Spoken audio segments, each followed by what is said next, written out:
Hello and welcome to the tutorial on Roald Dahl Tales of the Unexpected. In this tutorial I'll just give you a brief overview of each of the three stories that we've been studying for GCSE English AQA. And what we need to do is understand each story and the plot and the main characters. So first of all, thinking about The Landlady. The Landlady is a story about, as you might imagine from the title, a landlady, and Billy Weaver is a character who travels down from London to Bath, where the bed and breakfast owned by the landlady is situated.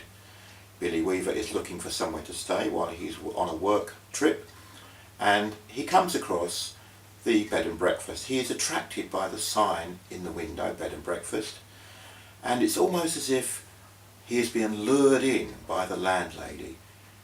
She's waiting by the door, and just as he rings the bell, even before he takes his hand off the bell, the door is open, and like a jack-in-the-box, the landlady appears and welcomes him in. He's quite startled by this, a bit surprised, but the landlady seems to have it all prepared. She was expecting him, and she is pleased that he is there. She is very selective about the guests that stay at her bed and breakfast, but she knows that Billy Weaver is just the right sort of person to take in. The landlady is presented by Roald Dahl and in his story as a typical landlady who is very welcoming, very kind, and very strange in the way that she forgets things sometimes, but other times she remembers certain things. She's very persuasive and manipulative. She tries to get Billy Weaver to make sure that he signs the guest book, because we don't want to go breaking the law at this early in the proceedings, do we? A strange statement. Why is she saying that? What is she building up to? This is what we don't know. But Billy goes up to his room after the landlady takes her there, and she says to him, "Please make sure that you come down and sign the book." Billy writes a letter to his mother stating that she's a batty old woman, but just like any aunt that she would like to meet. He goes down and tea is ready, and the landlady offers him a cup of tea, insists that he has a cup of tea. Something a bit suspicious in that, we may ask.